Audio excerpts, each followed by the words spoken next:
নমস্কার বন্ধুরা, অনেক দিন পরে এলাম একটা রাত্রেবেলার একটা রেসিপি।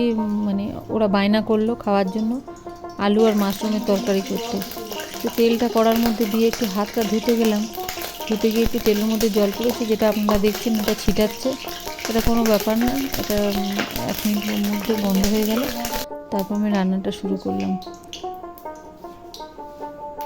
কড়াইতে তেল গরম করে শুকনো লঙ্কা, গোটা গরম মশলা ফোড়ন দিয়ে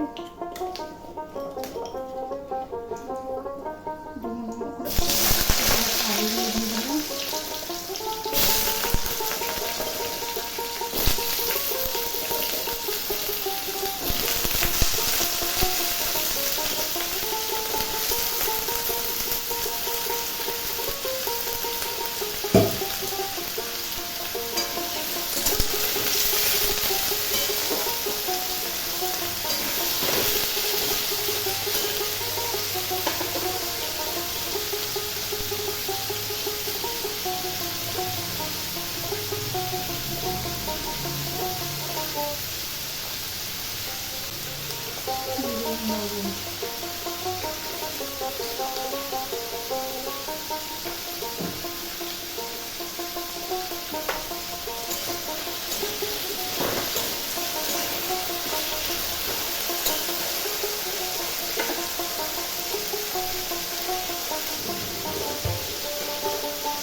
আলুটা একটু ভালো ভাজা করে নেব,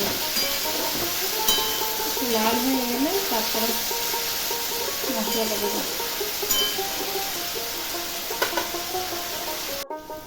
হালকা হালকা আলুটাতে রং ধরে গেছে। এবার আমি দেবো একসাথে পেস্ট করে রাখা কাঁচা লঙ্কা, টমেটো, পেঁয়াজ, আদা, রসুন, একসাথে পেস্টটা দিয়ে দেবো।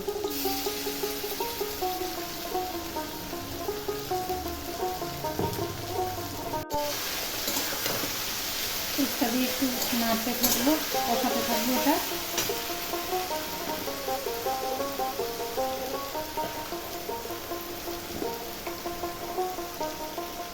তারপর দেবো একটু হলুদ,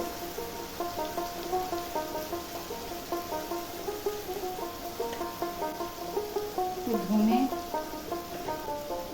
একটু জিরে গুঁড়ো।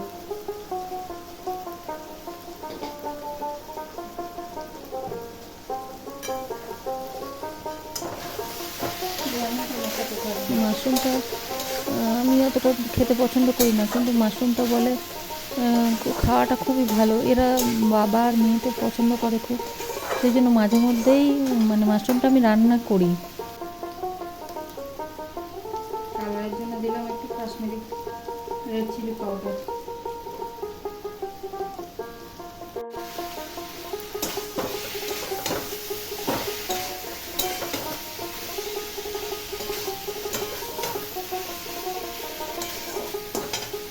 তারপরে আমি দিয়ে দিচ্ছি কেটে রাখা মাশরুমগুলো। এরকম মাশরুমগুলো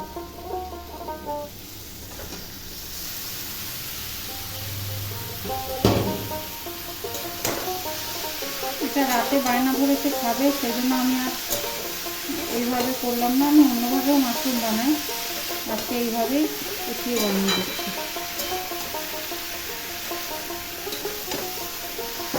এবার ভালো করে কষিয়ে নিতে হবে তাকে।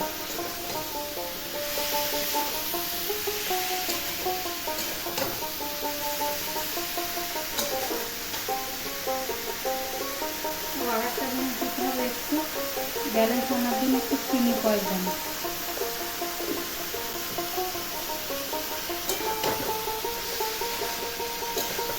মাশরুমটা দেওয়ার ফলে জল বেরোচ্ছে ওখান থেকে, জলটা ভালো করে যতক্ষণ না শুকিয়ে আসবে তার মশলাটা কষাতে থাকবে।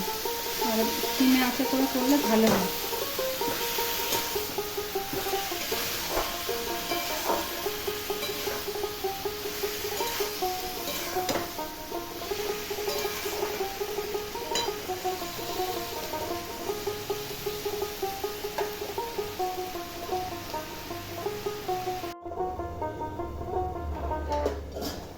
মাঝে মধ্যে ঢাকনাটা খুলে এরকম জল বেরিয়েছে, এগুলো মাঝে মধ্যে নাড়তে হবে। জলটা শুকিয়ে আসবে, সাথে সাথে মশলাটাও কষা হয়ে যাবে ভালো করে। মাশরুম থেকে এই জলটা বেরোচ্ছে, আর কিছু করতে হবে না, শুধু একটু এই যেটা যত কষাবে জলটা বেরিয়ে আসবে, জলটা শুকিয়ে যখন তেল ছেড়ে দেবে তখন যে আমি গরম জল করে রেখেছি দেওয়ার জন্য, তখন গরম জল করে দেবো। আবার একটু ঢাকা দিয়ে দিচ্ছি।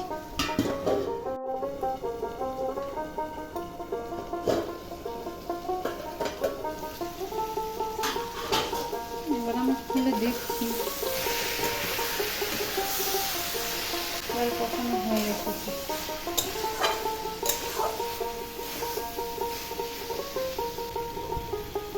এবার আমি এর মধ্যে দিয়ে দিচ্ছি গরম জল।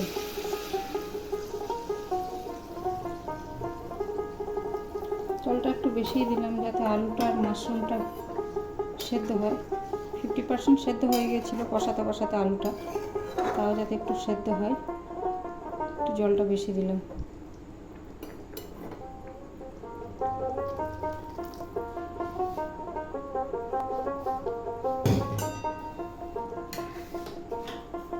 দিয়ে আমি ঢেকে দেবো।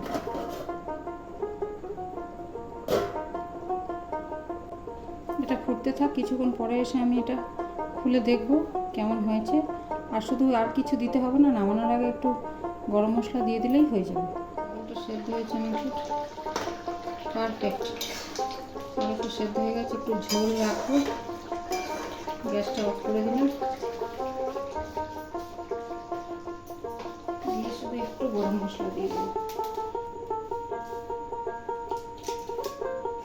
ব্যাস,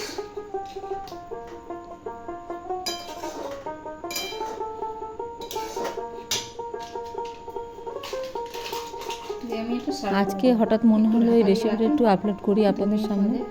আপনারাও জানি না কে কেমনভাবে করেন, আমি তো এইভাবে করি। যদি ভালো লাগে আমার রেসিপিটা একবার ট্রাই করে দেখবেন, আশা করি ভালো লাগবে। খেয়ে তো সবাই বললো ভালোই হয়েছে।